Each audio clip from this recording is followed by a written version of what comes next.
Assalamualaikum warahmatullahi wabarakatuh.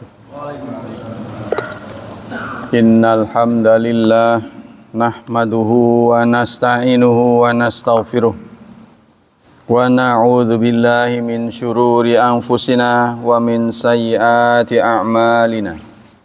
May yahdihillahu fala mudhillalah wa may yudlil fala hadiyalah. Ashhadu an la ilaha illallah wa ashhadu anna Muhammadan abduhu wa rasuluh la nabiyya ba'da. Allahumma salli wa sallim ala nabiyyina Muhammad sallallahu alaihi wasallam wa ala alihi wa sahbihi wa man sara ala nahjihi ila yaumiddin, amma ba'd. Baiklah ikhwah, kita lanjutkan kajian sejarah Rasulullah sallallahu alaihi wasallam, yaitu masih pidato terakhir di Arafah. Kali ini kita akan mengkaji isinya yang belum selesai. Nah, itu wafil binti Rabi', klausa yang keempat, awsa Rasulullah khabaran binisa. Karena Rasulullah sudah merasa tidak akan lama lagi hidup di dunia.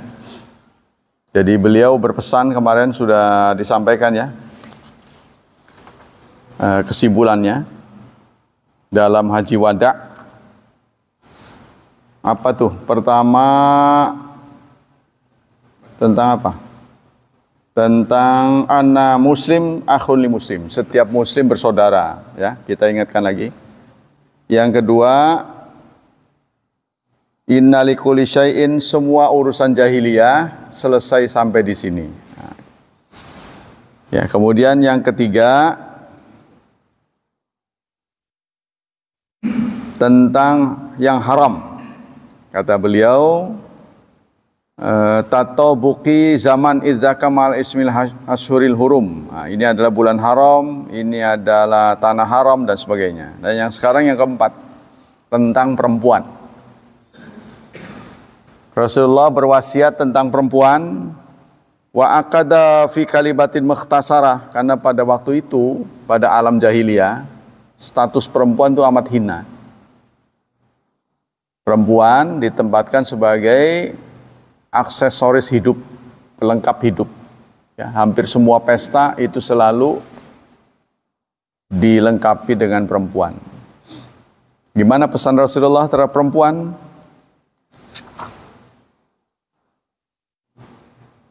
Laqad kana hadhihi haqiqah jadiratan wa tathbiti tamadin, yaitu menetapkan hak. Waktu itu perempuan tidak punya hak. Ya, bahkan bisa diwarisi. Jadi kalau ada satu keluarga, ya, contohnya bapak kita, istrinya banyak. Yang nggak bisa diwarisi ya ibu kita saja. Adapun istri-istri lain selain ibu kita, itu bagian dari yang diwarisi. Jadi bisa bisa dinikah oleh anaknya, diwarisi. Itu ya. Walaqad kanat hadhil haqiqah jadiratan bi ta'kid tausiyah. Bisa babi ulaikal muslimin alladzina kanu qaribi ahdi bi taqal jahiliyah allati taqdi bi ihmali syanil mar'ah. Pada waktu itu kebudayaan jahiliyah itu tidak menghormati ya, hak perempuan. Wa adam i'tiraf bi ayyi haqqin laha, hak apapun tidak dimiliki. Wa la'ala hunaka hikmatun ukhra li hadhihi wasiyah wal ihtimam biha wa ya ayyakunal muslimun fi kulli ahdin wa tawri minaz zaman ala baitanatin minal firaqil kabir min karamatil mar'ah wa huquqiyat tabi'iyah allati dominatha syar'atul Islam wa ma yahdifu ilaihi ba'duhum minastibati wasail al-mukhtalifati ila tamattu' wa talahi biha wa huwa ma harabal Islam. Jadi banyak yang dilakukan di zaman jahiliyah, singkatnya tidak memberikan hak kepada perempuan, kemudian Islam datang menetapkan mereka, menetapkan hak. Kemudian dalam klausa yang kelima berikutnya, wat'un nabiyyin nas min jamil muskilat allati ta'taridu hayatahum amama masarain la salisalahuma. Rasulullah menuntun tentang pedoman. Ya, karena beliau memang akan meninggalkan dunia fana, beliau menjamin bahwa manusia tidak akan sesat selama dia berpegang kepada kitab Allah dan sunnatur Rasulillah. Dominalahum ba'dal itisam bihima al-aman. Jadi akan aman min kulli syaqa wa dalal, dari setiap musibah, dari setiap kesesatan. Syaqa itu sial ya. Dari setiap kesialan, insya Allah akan aman selama dia berpegang teguh kepada kitab Allah dan sunnatur Rasulih. Tapi ya itu saya bilang, statement ini tidak mudah dilakukan ya. Kalau kita ambil satu saja kitab Allah, ternyata ya kalau kita berkomitmen seminggu sekali mengkaji 10 ayat, itu membutuhkan 6-2-3 kali minggu. Karena jumlah ayat seluruhnya 6-2-3-6 ayat. Berarti dibutuhkan 6-2-3,6 kali. Kalau kalinya itu seminggu, berarti 6-2-3,6 minggu. 6-2-3,6 minggu itu lebih dari 10 tahun. Tuh, bayangin itu. Ya, kitab tafsir yang kita kaji itu boro-boro 10 ayat. Satu ayat kadang-kadang sepotong. Ya, karena persoalan hari ini kompleks. Nah, itu klausa yang kelima. Yang keenam, wa amal bindus sadis faqad awdaha fihi ma yambagi an takuna alai alaqatul hakim awil khalifah awil rais ma'ar ra'iyah awil sya'ab, yaitu tentang hubungan antara pemimpin dan rakyat. Ya, innaha alaqatus sam'i wa ta'at, yaitu hubungan dengar dan taat. Nah, minasya'bi lil hakim minha mahmakana nasbuhu wa sya'nu wa madharhu madama yahkumu bi kitab wal sunnati rasuli. Tapi di sini ada catatan, bukan taat mutlak. Ya, taat mutlak itu hanya diberikan kepada Allah dan Rasul. Sehingga dalam surat 49 Allah menyatakan ya ayyuhalladzina amanu taqullaha haqqa tuqatih ati Allah wa ati Rasul. Ya ayyuhalladzina amanu ati Allah wa ati Rasul, surat 4 ayat 59. Taatlah kamu kepada Allah, taatlah kamu kepada Rasul. Ati-nya diulang. Kepada Allah, kepada Rasul. Tapi saat ditujukan kepada ulil amri, ati-u tidak diulang. Ini kata ahli tafsir mengingatkan kita taat kepada ulil amri itu bersyarat. Nah, sementara orang ada yang menggebu-gebu meskipun punggung Anda digebukin, diamin aja sampai hancur. Ya nggak bisa lah. Padahal ini di negara yang menjalankan syariat, apalagi negara demokrasi, itu diakui. Ya, protes itu diakui. Demo itu diakui, namanya demokrasi. Tapi santun, nah, caranya itu jangan merusak. Boleh-boleh saja, itu bagian pilar dari demokrasi. Justru pemerintah yang membungkam rakyatnya itu akan berurusan lebih panjang. Karirnya tidak akan tidak akan dikenang sebagai kenangan yang manis. Lakin pada dzalika insya abdan habasyian mujaddian. Bahkan Rasulullah menanamkan lebih kuat, meskipun kalian dipimpin oleh seorang Habsyi, negro, yang berkulit beda dengan kalian, mujaddian, yang rambutnya seperti apa ya, kata di sini kurma ya, yang rambutnya seperti kismis, ngurwel-ngurwel. Walaupun dipimpin oleh seperti itu, maksudnya dilihat dari fisiknya itu nggak sesuai lah. Ya, artinya aneh gitu. Meskipun fala yakhfadahu dzalika qaida sya'ratin an ghairihi indallahi ta'ala. Nah, itu jangan dilihat dari fisik. Karena sejelek-jeleknya makhluk, sejelek-jeleknya manusia adalah buatan Allah. Nah, yang penting isinya itu. Prestasinya. Walaqad awdaha lana Rasulullah bihadza annahu lam tiyaza li hakimin wara'i hududi kitabillahi ta'ala wa sunnati nabi. Dan saya juga pernah mendengar baiat yang diucapkan oleh prajurit Saudi Arabia. Ya, salah satu statementnya itu di ujungnya itu, saya akan taat kepada Allah, taat pada Rasul dan ulil amri sepanjang tidak bertentangan dengan kitab Allah dan sunnah Rasul. Di ujungnya ada begitu. Prajurit itu. Jadi sononya aja begitu. Gitu. Ya, jadi kita tahu perjalanan hadis itu enggak semuanya ditujukan kepada kemajuan Islam. Hadis ini. Ya, hadis-hadis ini belum tentu mulus. Karena dalam perjalanan itu banyak diganggu riwayatnya oleh orang-orang yang punya kepentingan. Nanti kalau ulil amrinya suka pelihara ayam jago, maka dia keluarkan juga. Barang siapa yang melihara ayam jago, itu akan mulia hidupnya. Maksudnya gitu, supaya ngerewangi dia. Ya, seperti ada cemani tuh. Cemani itu kan kedu kan. Ayam berasal dari kedu. Dari mana itu? Orang-orang kok bisa tetap memelihara itu? Itu karena dulu ada raja yang seneng tuh dengan ayam itu. Ya mungkin untuk dukun-dukun juga ya, yang memberi syarat harus hitam ini hitam ini hitam ya, itu jadi akhirnya pelihara. Dari kedu asalnya. Nah ini tidak mulus dalam perjalanan. Walaupun ada filter, ada seleksi ketat. Ya, ada seleksi ketat. Jadi maksudnya gimana? Kritik hadis itu ada dua. Kritik sanad dan kritik matan. Matan itu isi.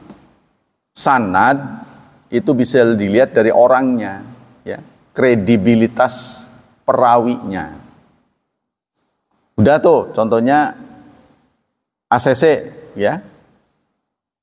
Tapi belum tentu matannya. Matannya ini akan gugur kalau bertentangan dengan kitabullah. Jadi satu-satunya kritik matan itu adalah kitabullah. Al-Quran sudah mengatakan ati Allah wa ati Rasul wa ulil amri.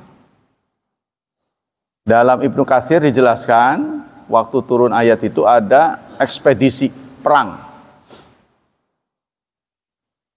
Rasulullah berwasiat sebelum berangkat, taatlah kepada pimpinanmu, taatilah komandanmu, baik suka atau tidak suka. Nah setelah jauh dari keberangkatan, di tengah jalan, sang komandan menyuruh mengumpulkan kayu bakar. Mereka kumpulin tanpa mengetahui apa maksudnya gitu. Karena nggak ada kepentingan. Setelah kayu bakar dikumpulkan ya, sampai tinggi. Nah, setelah disusun sampai tinggi, sang komandan minta kayu itu dibakar. Ya nggak ada kepentingan sebenarnya. Mereka masih nggak ngeh gitu. Tapi karena ada pesan taat, ya mereka patuhi. Setelah berkobar-kobar, sang komandan minta prajuritnya terjun satu-satu ke api itu. Kata prajuritnya, dari tadi kami nggak ngerti apa maksud ya dikumpulkannya kayu bakar dan sampai dibakar berkobar-kobar begini. Kami nggak ngerti tapi kami taat. Karena itu nggak ada urusan dengan nyawa. Tapi kalau kami harus terjun ke sana, kami nggak mengerti. Nanti dulu gitu. Kami konfirmasi terhadap Rasulullah. Kalau Rasulullah menyatakan ya udah harus taati, ya kami menceburkan diri ke situ. Apa jawaban Rasulullah? Kalau kamu taat komandanmu yang nyuruh begitu, maka kamu akan menghadapi dua api. Ya api terbakar di dunia, api akhirat. Nah ini menjadi penting buat kita menjadi general hukum umum itu. Ya, apalagi ada hadis la ta'ata li makhluk fi ma'siyatil khaliq. Tidak ada ketaatan pada makhluk pada maksiat kepada Khalik. Tuh, jadi kita nggak boleh kalau begitu. Kalau kita terapkan itu, kemarin Pancasila sudah berubah. Ya, tadinya ketuhanan yang berkebudayaan. Nah, mau diganti begitu tadi. Jadi Tuhannya Tuhan budaya, bukan Tuhan versi Tuhan, tapi Tuhan menurut kita, Tuhan yang ada di otak kita. Jadi kalau orang percaya pohon itu sebagai Tuhan, nggak boleh diganggu. Maksudnya begitu. Orang percaya patung sebagai Tuhan, ini sebenarnya usulan dari orang-orang musyrik sebenarnya. Tapi alhamdulillah karena kita protes, ya, dan ini akan mengganggu kesatuan bangsa, nah, maka tidak jadi diundangkan untuk mengamandemen Pancasila, ya. Malah yang punya rencana kualat, partainya turun, pendapatannya diacak, nah, itu kualat. Kita kembali sini. Itu klausa yang ke-5 tadi ya. Yang ke-6, itu ke-6 tadi ya. Jadi Rasulullah menekankan pentingnya ketaatan. Li'annaha innaha alaqatun sam'i wa ta'at min sya'bilil hakim mahma kana nasabu wa sya'nu ma madharu madama yahkumu bi kitabillah, sepanjang hakim itu menegakkan kitab Allah dan sunnatul Rasul. Fa idza hada anhuma, jika melenceng dari keduanya, fala sam'a wala ta'at, tidak ada dengar, tidak ada taat, enggak boleh taat. Ya, seperti orang begini nih, kemarin sudah dijelaskan, kalau dari sisi makna Pancasila itu tidak bertentangan dengan Islam.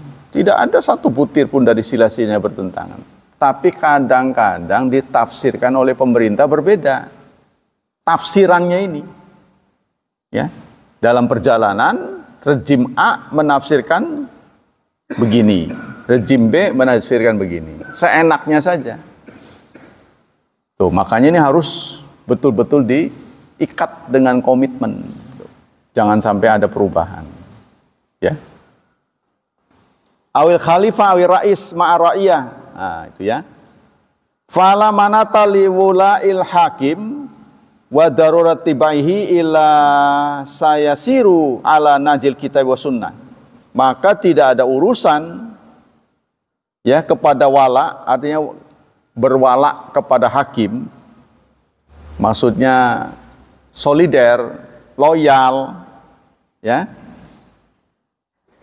atau mengikutinya, kecuali dia berjalan di atas nahjil kitab wa sunnah, kitab Allah dan sunnatul Rasul. Waliyakun ba'da dzalika insya abdan habasyan mujaddian fala yakhfadu dzalika qaida sya'ratin an ghairihi indallahi ta'ala. Jadi kita tidak boleh geser selembar rambut pun kalau pemimpinnya sudah tegak di atas kitab Allah dan sunnatul Rasul.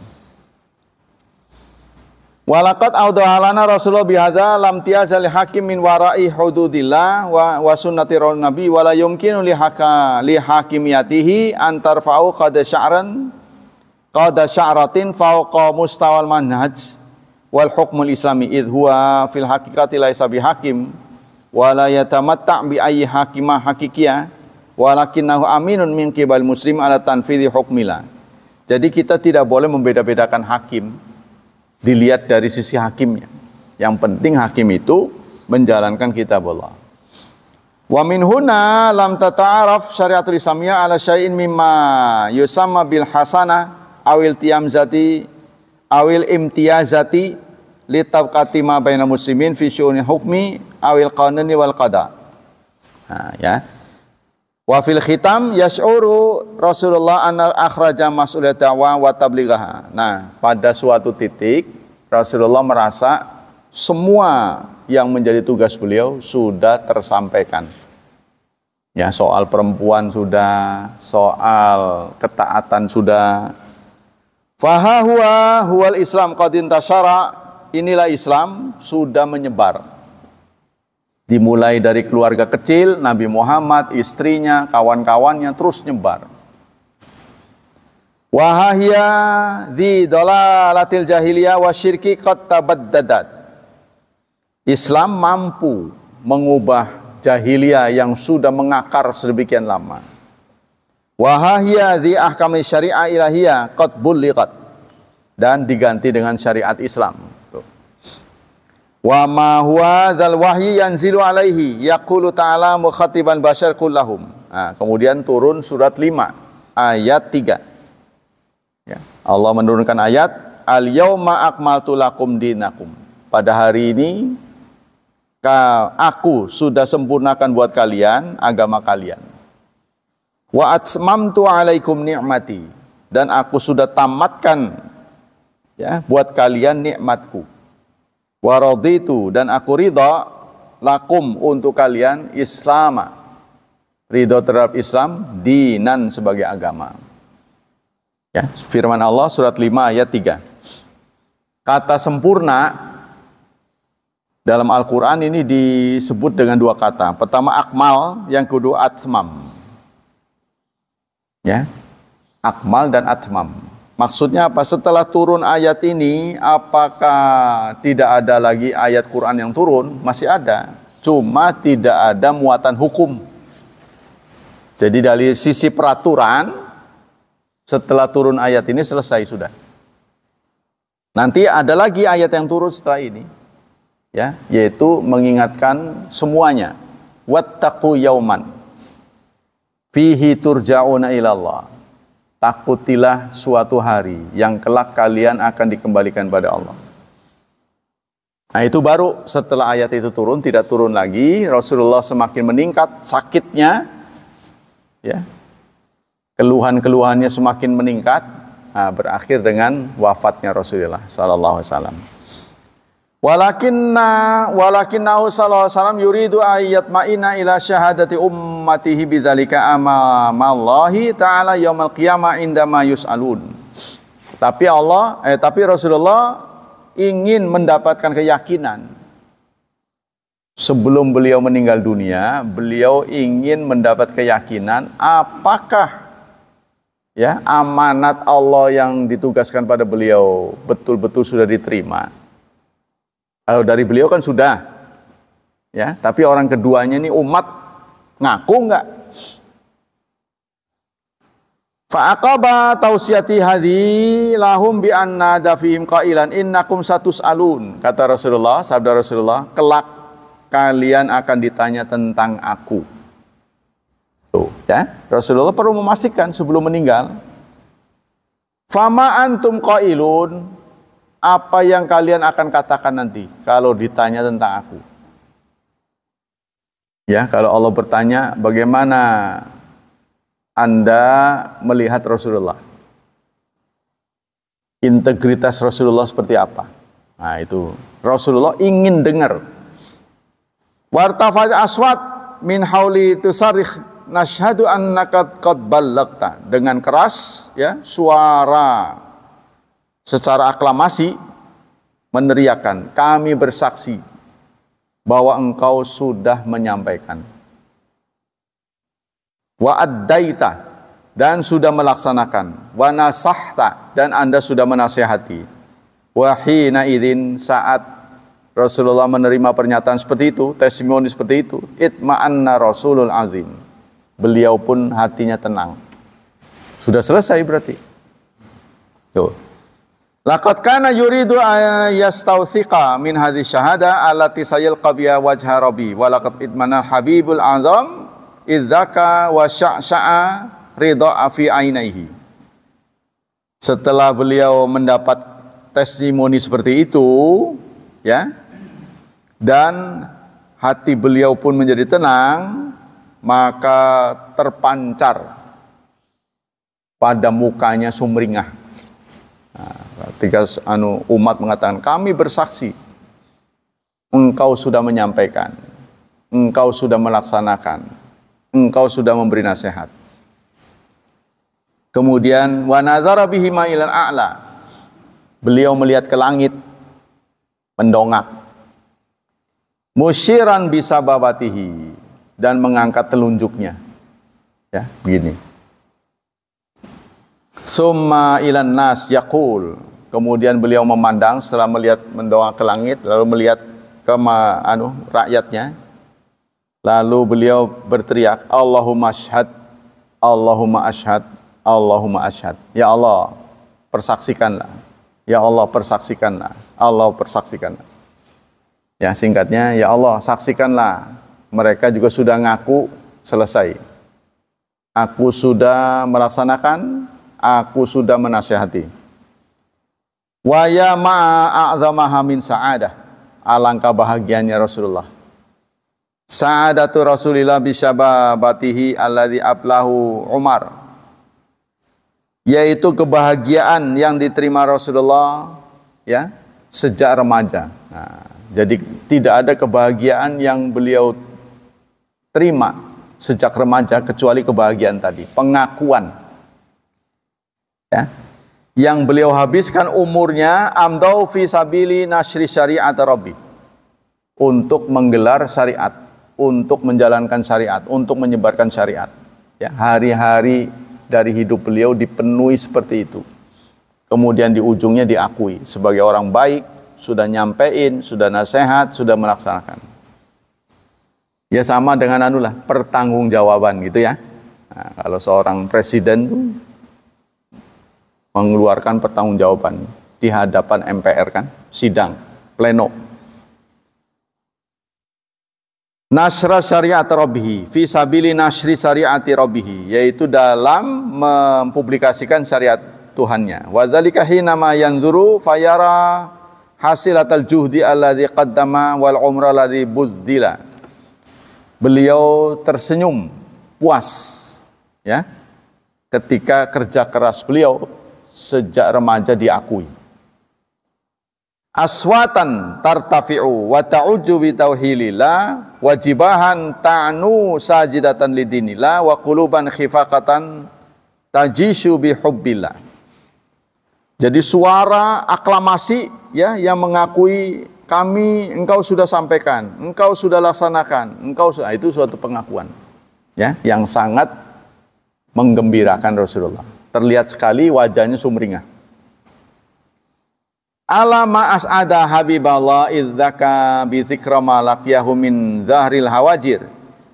Kalau diingat bagaimana perlakuan, ya, dari orang-orang musyrik pada saat itu, ya.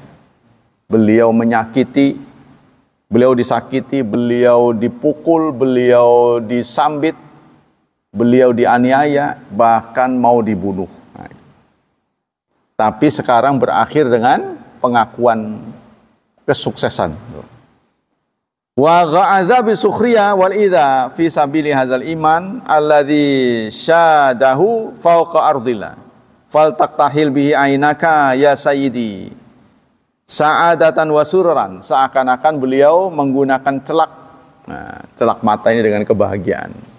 Ya, udah sukses itu kan. Wal yubarak laka rabbuka wal yubarik laka rabbuka fi wajibi qalbika al yaum hamdan wa nashwatan wa huburan wala wallahi ma kana dzalika syahadatika ala fil mutajahisat min haulika fahasab. Sebenarnya itu bukan disaksikan oleh ribuan orang yang mengitari beliau saja, tetapi dunia seluruhnya. Ya, kalau makhluk yang mati ini bisa bicara, semua juga menyambut gembira.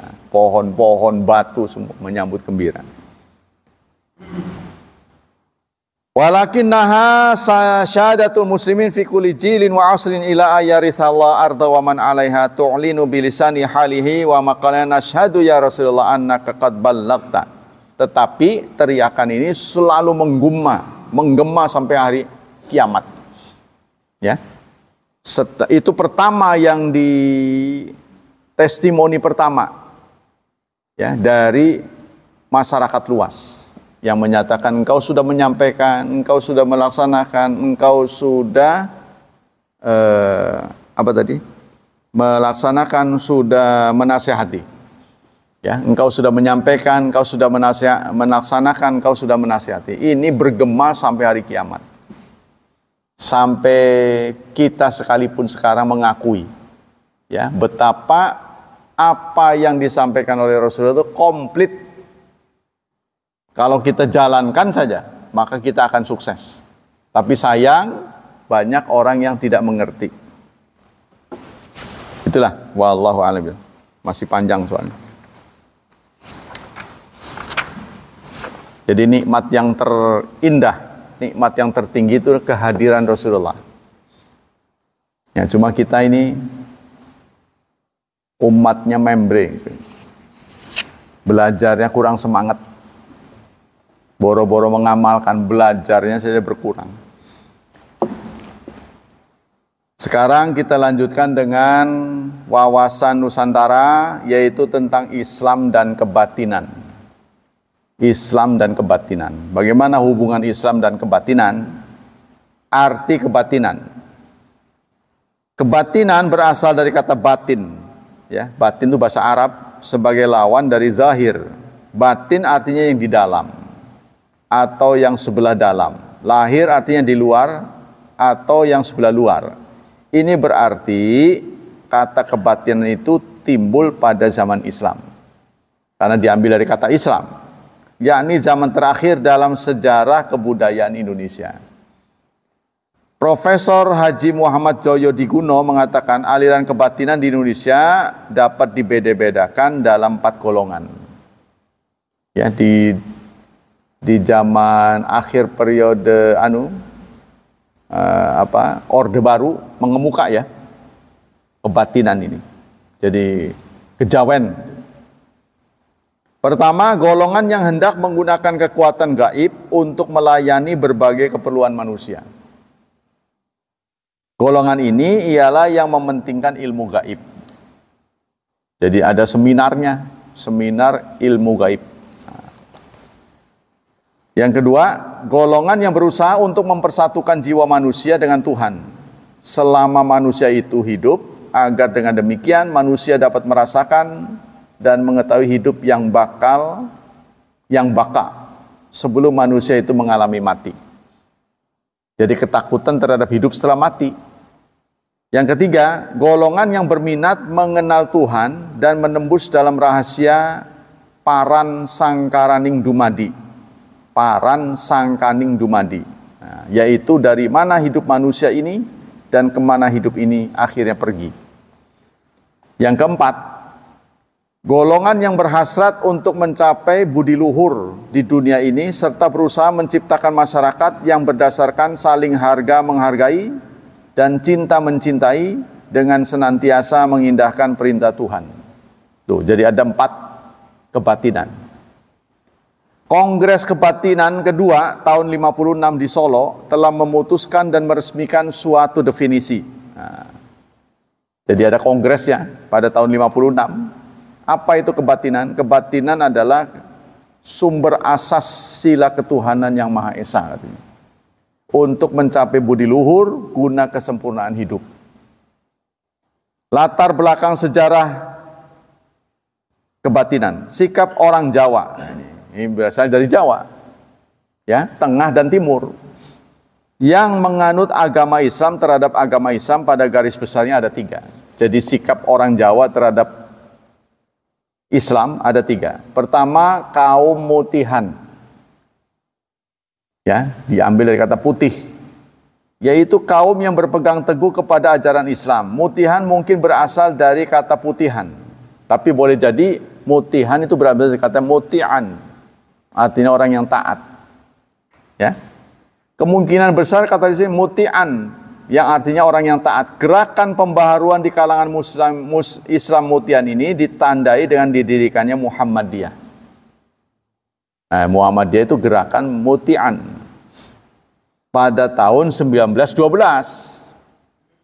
Ya, kalau NU 1926.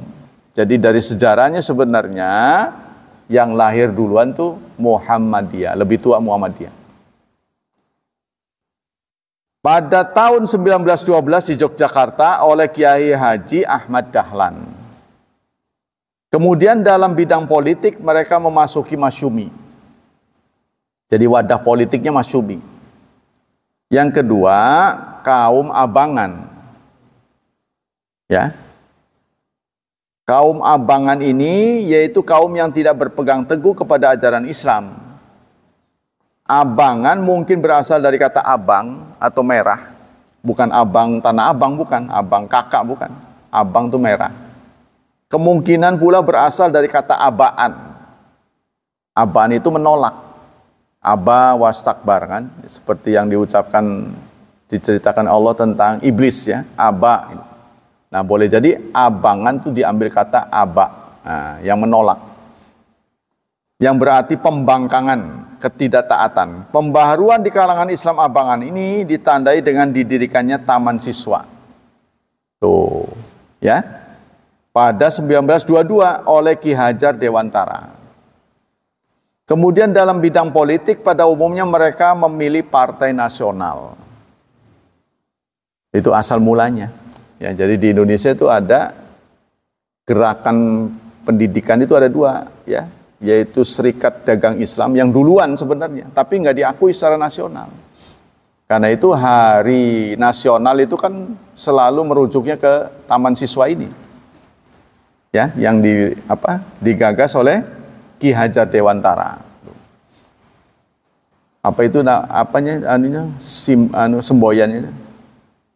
Sung Tulodo, saya lupa. Tutwuri Handayani. Ada lengkapnya tuh, saya lupa. Kalau di depan kita menjadi teladan, Tulodo itu teladan. Kalau di tengah ngerewangi, kalau di belakang ngedorong itu, kurang lebih gitu. Tutwuri Handayani. Yang kita kenal mah Tutwuri Handayaninya. Ya, dulu sempat sekarang menjadi lambang, bukan? Menjadi trademarknya pendidikan kita. Sebab musabab tumbuh dan suburnya aliran kebatinan. Timbulnya aliran kebatinan sebagaimana juga tasawuf tidak disebabkan oleh sebab-sebab yang sederhana. Tidak disebabkan oleh sebab-sebab sederhana tetapi karena keadaan kacau di lapangan kenegaraan. Kerohanian dan sebagainya. Jadi ini ketidakmampuan pemerintah sebenarnya, ya. Karena keadaan yang kacau ini, orang lalu mencari asas hidup yang baru. Kurang kajian lah singkatnya. Kalau dari orang Islam ini kurang kajian.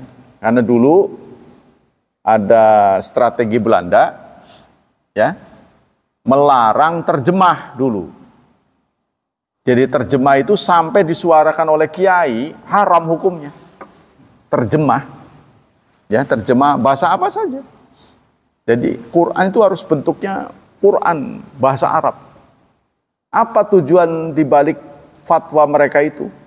Supaya orang Islam nggak pernah tahu isinya. Dia baca tapi nggak ngerti.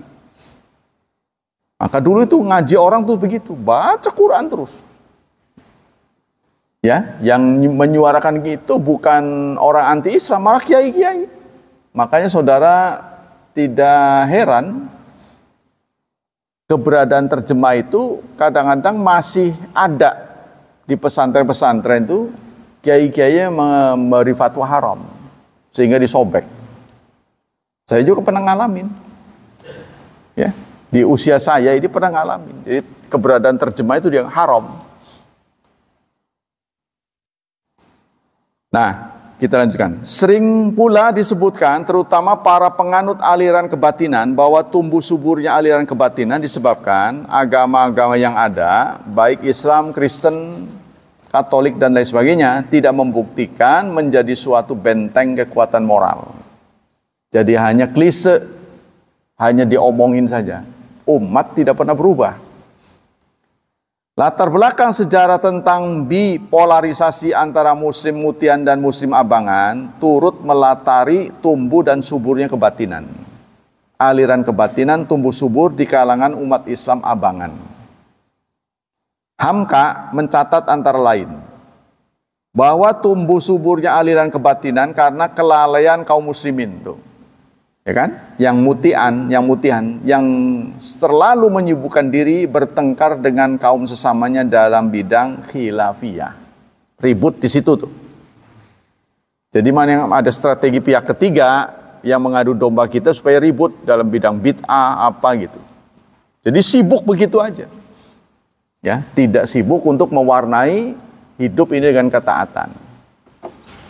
Pada lain bagian, Hamka menyimpulkan bahwa salah satu sebab timbulnya kebatinan ialah feodalisme. Ngerti nggak feodalisme? Feodalisme pelayanan.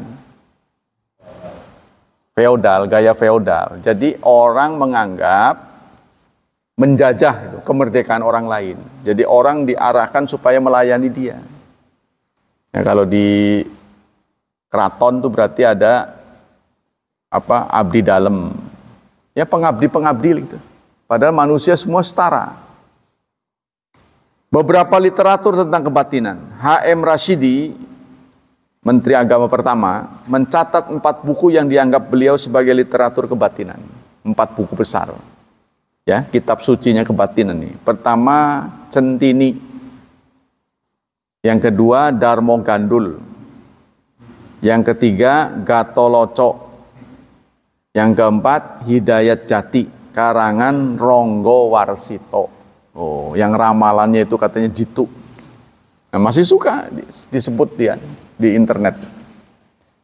Centini yang menurut RMN Purbacaraka merupakan karya puncak dalam literatur kebatinan Jawa, dijadikan beliau sebagai sasaran disertasinya di Universitas Paris dengan judul Consideration Critique du Livre Centini. Ketiga buku lainnya, Darmo Gandul, Gatoloco, dan Hidayat Jati, dijadikan beliau objek pembahasan dalam bukunya Islam dan Kebatinan. Setelah menelaah uraian H.M. Rashidi, Hamka menyimpulkan, apabila kita selidiki isi dari ketiga kitab itu, kita mendapat kesan bahwa pada kitab Darmo Gandul dan Gatoloco bukan semata-mata sinkretisme, mencari-cari persamaan di antara Hindu, Buddha, dan Islam, melainkan membuat tafsir tentang Islam jauh dari yang diajarkan oleh Islam sendiri. Sehingga orang yang selesai membacanya akan ketinggalan kesan yang jijik atau mengejek terhadap Islam, bahkan menjadikan Islam itu objek penghinaan dan tertawaan. Ya, seperti menyebut Mekah, itu katanya singkatan dari memek Mekahkah. Itu kan terlalu itu. Ya. Kitab-kitab ini. Kitab Hidayat Jati karangan R. Eng Ronggo Warsito, kata H.M. Rashidi, lebih tinggi mutunya, akan tetapi ia juga memberi tafsiran yang bukan-bukan. Tidak dapat disangkal bahwa semenjak kemerdekaan Republik Indonesia timbul aliran-aliran kebatinan sebagai jamur pada musim hujan. Hal ini jelas umpamanya bahwa pada Kongres kelima BKKI, Badan Kongres Kebaktian Indonesia, yang diadakan di Ponorogo pada tahun 1963, ada 83 aliran yang wakilnya hadir. Dari Sumatera belum dihitung. Sumatera nggak terlalu banyak, tapi ada. Sedang pada Kongres yang pertama di Semarang pada 55 hanya 67 aliran yang hadir. Tuh, aliran kebatinan banyak benar. Menurut Haji Hadi Juwono, ada 5 aliran yang dapat dipandang sebagai mewakili segala aliran yang ada. Bukannya dalam ajarannya, tapi dalam cara menyesuaikan dengan zaman modern. Apa saja 5 aliran itu? 1. Paguyuban Sumarah, aliran kebatinan yang sederhana ajarannya. Yang kedua, Sabta Dharma, aliran kebatinan yang juga sederhana ajarannya. Yang ketiga, Brata Kesawa, adalah aliran yang berusaha mendasarkan pandangannya atas Al-Quran seperti yang tercantum dalam bukunya Kunci Swarga. Yang keempat, Pangestu, Paguyuban ngestu tunggal adalah suatu aliran yang dipandang dipengaruhi oleh agama Kristen dalam ajaran pikirannya. Yang kelima, Paryana Suryadipura mencoba mengemukakan suatu teori baru dalam lapangan antropologi biologi dengan memakai dasar-dasar kebatinan. Pandangan ajaran kebatinan, di samping terdapat perbedaan di antara aliran kebatinan itu, maka terdapat corak yang sama pada aliran tersebut, yaitu, nah ini titik persamaan pada kebatinan, pandangan terhadap Tuhan. Ajaran kebatinan mempercaya adanya Tuhan yang mutlak. Namun konsep mereka tentang Tuhan dan tentang yang mutlak itu berlain-lainan. Nah ini ya, jadi oleh manhaj salafus saleh dikunci dengan 4. Ya kan? Makanya kita mengerti. Karena kalau tidak, nanti tafsirnya beda-beda. Apa tuh dikunci 4? Ghaira tahrif, ghaira ta'til. Ya, ada 4. Ghaira tamsil, ghaira takyif. Tidak boleh ta'til. Tidak boleh mengingkari. Tidak boleh apa itu? Tabdil, tahrif, tidak boleh diganti. Tidak boleh diumpamakan, tidak boleh diandai-andaikan. Nah, ternyata ulama saya tidak konsekuen. Dalam hal ini, 4 kaidah ini masih ada di kitab tafsir itu yang melanggar. Nah ini kalau kita tidak kunci, nanti itu akan ditafsirkan kemana-mana. Ya, tentang Tuhan itu seperti apa itu macam-macam. Wallahu a'lam bishawab. Masih banyak soalnya. Ada pertanyaan sebelum ditutup? Belum waktu ya? Saya lupa, baru bunyi ini. Ya, masih ada. Ini baru bunyi ini. Yang kedua, tentang Tuhan ya. Paryana sebagai yang Maha Esa. Tuhan itu yang Maha Esa. Yang mutlak ini tidak ada lagi hubungan dengan yang lain. Sebab segera ada hubungan dengan yang lain, yang mutlak ini tidak mutlak lagi. Jadi kalau ketuhanan yang Maha Esa itu Tuhan mutlak Esa maksudnya. Tidak boleh Esa tapi, itu nggak boleh. Ya, kata-kata tapi. Atau Esa yang ada tafsiran. Kan gitu kan? Seperti yang dilakukan oleh pemeluk lain. Ya memang Esa, tapi unsurnya ada 3 gitu. Ya memang Esa, tapi ada lagi. Nah, itu tidak boleh. Sebab kalau ada hubungan berarti tidak mutlak. Segera ada nisbat yang lain, maka ada yang lain di sampingnya sehingga tidak ada lagi ya disebut mutlak. Sehingga masih ada sifat yang bisa dikenakan kepadanya sebagai umpamanya besar, kecil gitu kan. Ya memang Esa, tapi kan ada 3 gitu. Nah, itu namanya tidak mutlak. Tebal, tipis dan sebagainya. Maka ia tidak lagi mutlak karena sifat-sifat adalah pengertian nisbiyah. Jadi tidak boleh ada tapi. Yang kedua, serat sasangka jati. Tuhan bukan laki-laki, bukan perempuan. Tidak berarah, tidak berbentuk. Tuhan di mana? Nah, kalau kita mengatakan di sini, di sana nggak ada. Tuh kan? Satu-satunya arah yang boleh dikemukakan oleh manhaj salafi adalah atas. Allah di atas. Allah di mana? Di atas. Itu dibenarkan. Fis sama. Kan? Tapi kalau Anda menunjuk ke satu tempat, berarti di tempat lain nggak ada. Kerok jawabnya. Mengatakan di semua ada. Di semua tempat ada. Salah lagi. Pokoknya itulah. Tidak mutlak namanya. Tidak berwarna, tidak tampak, tidak bersifat, tidak ada yang dapat disifatkan kepadanya. Baginya tidak ada bagaimana dan seterusnya. Nah, kemudian ada sukma kawekas, sukma sejati, roh suci adalah sifat Tuhan. Berata kesawa, Tuhan itu tan kena kinaya ngapa, katanya. Tak dapat dikatakan seperti apa.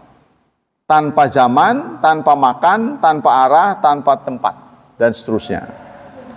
Sri Pawenang, Tuhan itu sama dengan Hyang Widi bagi orang Bali. Ya. Pandangan tentang manusia. Ini kesimpulan dari kebatinan. Pada umumnya aliran kebatinan mengajarkan bahwa manusia itu terdiri atas 3 bagian. Pertama, badan kasar atau wadak, disebut hidup. atau rupa, panca indera atau pangestu. Termasuk juga ke dalamnya hidup skis, sumarah, brata kesawa, dan paryana. Yang kedua, badan halus. Terdiri dari nafsu, ya, dalam paham sumarah, sama dengan roh atau hidup rohani, brata kesawa dan paryana. Dunia psikologis, yaitu dunia ego. Nah, ini dalam kebatinan pangestu. Yang ketiga, jiwa atau intisari. Jiwa atau intisari manusia ialah roh suci, sinar cahaya Allah atau roh suci atau rasa, sang halus atau parusa atau Allah perorangan. Budi, yaitu mahligai Tuhan atau ketuhanan yang ada pada manusia. Pada umumnya jiwa yang tak berjasad ini dipandang sebagai berasal dari Tuhan. Kita ini berasal dari Tuhan. Ruhun minhu. Atau keluar daripada Tuhan, baik sebagai peletikan, bunga api, maupun sebagai sinar cahaya Tuhan. Ataupun bayangan. Bayangan Tuhan yang oleh karena itu dipandang sebagai sehakikat dengan Tuhan. Tapi dalam hadis nanti ada, ketika Allah hendak membuat rupa, dia akan memilih manusia sebagai rupanya. Ya, ini jadi harus diimani, nggak bisa digerayang-gerayang. Oh begitu ya. Jadi kalau Allah harus memilih rupa, maka dia akan memilih rupa manusia. Hadi Juwono menyimpulkan bahwa ciri khas daripada kebatinan ialah ajarannya Tuhan dan manusia itu sehakikat. Jadi Tuhan dan manusia itu sehakikat, makanya ada yang menyatu katanya. Dan bahwa kelepasan adalah persekutuan antara kedua itu sedemikian rupa sehingga tidak ada lagi perbedaan. Dan ini semua terjadi dalam hidup sekarang yang akan menjadi sempurna jika manusia sudah pisah dari badan jasmani. Itu tentang manusia. Pandangan tentang alam. Pada umumnya ajaran kebatinan tidak menerangkan tugas ilahi yang diberikan kepada manusia terhadap dunia. Kecuali bahwa dunia ini harus dilawan dan diperangi agar jangan menjadi godaan bagi manusia pada perjalanan menuju kepada kelepasan, kematian maksudnya. Dunia ini dianggap sebagai sumber kejahatan berdasarkan ajaran yang dualistis, yang memisahkan roh dan benda sebagai dua hal yang secara hakiki bertentangan. Dosa secara hakiki melekat pada benda. Oleh karena itu dunia ini tak diberi arti yang positif. Makan dan minum itu sendiri sudah dianggap dosa yang jahat. Makanya banyak orang yang mendekatkan Tuhan dengan bertapa. Ya kan? Berhari-hari nggak makan sampai lumutan. Islam nggak ada. Makanya Rasulullah mengatakan begitu buka makan. Jadi menghilangkan pertapaan. Ya, jadi kalau kita amati ajaran Islam ini semua menghancurkan anggapan-anggapan dari kebatinan. Makanya kita udah waktunya makan cepet supaya menghindari pertapaan. La rohbaniyatal Islam, dalam hadis Rasulullah mengatakan tidak ada pertapaan. Orang Islam tidak dibenarkan hidup dengan anggapan mendekatkan diri pada Allah, tidak beristri, tidak ke pasar, itu tidak dibenarkan. Tidak bermasyarakat, tidak boleh. Namun walaupun demikian tidak ada di antara orang kebatinan yang berani mengatakan bahwa manusia tak perlu makan dan minum. Nggak ada. Palingnya itu mutih. Minum saja. Pandangan terhadap ajaran kebatinan. Menurut Hamka, dengan mengemukakan ketiga kitab kebatinan yang penting, Darmo Gandul, Gatoloco, dan diiringi oleh Hidayat Jati, dapat kita gambarkan sedikit tentang kebatinan, yaitu campuran di antara faham batiniah dan tasawuf. Nah ini makanya dianggap tasawuf itu suka menyimpang, karena dia semi-semi begitu. Kalau yang dimaksud ialah kesucian batin, maka ajaran Islam itu sendiri adalah gabungan antara batin dan lahir. Segala amalan tidak akan diterima oleh Allah kalau tidak timbul dari niat yang ikhlas. Amal adalah hasil dari niat. Artinya perbuatan lahir adalah pelaksanaan dari niat dalam batin. Itu menurut Hamka. Haji Muhammad Rashidi, Menteri Agama pertama, mengatakan kebatinan sebagai terdapat dalam buku-buku dan siaran, majalah, pada pokoknya ialah yoga, tantrisme, Hindu-Buddha. Nah itu. Yoga itu juga bagian dari kebatinan. Ya, untuk menenangkan diri. Nah, dia yoga. Kadang-kadang masuk juga ke dalam ini. Olahraga. yang kita nggak sadar. Mahatma ada yoga ya? Nah itu. Yaitu perbuatan lahir adalah pelaksanaan itu dia. Lepas dari penderitaan atau ekstasi di dunia ini. Akhirat tidak ada dan tidak ada yang mengetahuinya. Dengan yoga ada yang mendapatkan ilmu gaib seperti mengetahui hari kemudian dan sebagainya. Ilmu alam kosmogani yang tidak ilmiah dan etika yang berdasarkan literatur Hindu. Istilah Islam banyak yang dipakai, akan tetapi diberi arti yang sangat berlainan, bahkan bertentangan. Nah ini sering dipakai. Kebatinan juga berpikir secara tradisi, bakti kepada raja atau negara. Ia tidak mempersoalkan sama sekali apakah kepala negara itu berbuat baik atau sebaliknya. Itu diam-diam itu dari kebatinan. Ya, orang-orang yang memakai Islam sebagai dasar gerakan kebatinan sebenarnya mereka adalah orang yang tidak mampu untuk membedakan antara dasar Hindu dan Islam. Dari zikir kepada Allah secara buat-buatan dan terjadilah ekstasi yang sungguh-sungguh diperlukan. Pikiran yang tenang, hati yang suci, dan ibadat, serta pengetahuan yang mendalam. Sikap semacam di atas adalah sangat negatif. Agama Islam mengajak kepada sikap yang positif dalam masyarakat. Ekstasi jika terjadi bukannya satu-satunya jalan atau tujuan, tetapi sebagai anugerah dari Tuhan kepada manusia. Maksudnya ekstasi ini kasyaf. Ya, apa tuh namanya orang tuh? Kalau dalam narkoba itu fly, sakau, negatifnya begitu. Jadi ada praktek begitu, orang tari-tarian membuat orang lupa gitu. Ya itu, ya supaya mereka batinnya tenang. Tujuan hidup seorang muslim adalah mohon ridha Allah. Dalam Al-Quran, kitab suci surat 9 ayat 72, kita mendapat petunjuk yang bunyinya, Allah telah menjanjikan kepada orang mukmin laki-laki dan perempuan sorga yang mengalir di dalamnya sungai-sungai. Mereka kekal di dalamnya. Begitu tempat-tempat yang baik dalam sorga yang kekal. Sedang keridhaan Allah lebih besar. Yang demikian itu adalah kemenangan yang hebat. Fauzul azim. Ketetapan MPR nomor 73, ini nggak penting ya. Sudah selesai. Di antara golongan Islam banyak yang menghukum ajaran kebatinan dan para penganutnya tanpa pengertian dan penyelidikan yang seksama. Sebaliknya dari kalangan orang kebatinan banyak yang menilai negatif terhadap Islam tanpa pengertian dan bukan atas pendidikan yang seksama. Jadi saling tuduh. Ya, orang Islam menuduh mereka sesat, mereka juga menyesatkan orang Islam. Antara golongan Islam, Muslim mutihan dan golongan kebatinan abangan perlu adanya pendekatan. Nah, ini terutama di Jawa Tengah ya, mereka berhadap-hadapan. Pendekatan antara kedua golongan Muslim dan Muslim abangan dan mutian ini yang didasari kejujuran dan keikhlasan mencari keridhaan akan membawa para Muslim kebatinan itu ke pangkuan induknya yang benar, yaitu Islam. Jadi singkatnya, ini menjadi tugas buat kita untuk lebih melebarkan dakwah. Apabila di situ tidak ada kajian, maka terjadi kesesatan, penyimpangan-penyimpangan. Ya memang yang jadi korban ustadznya sih. Serangan pertama itu kepada ustadznya. Tapi kalau udah terus diteriakan, dibantu, didorong, insya Allah mulai terang. Ya, sebab orang lari ke situ itu karena pelarian, ke jimat-jimat itu pelarian. Nah, mereka tidak mendapat kepuasan batin.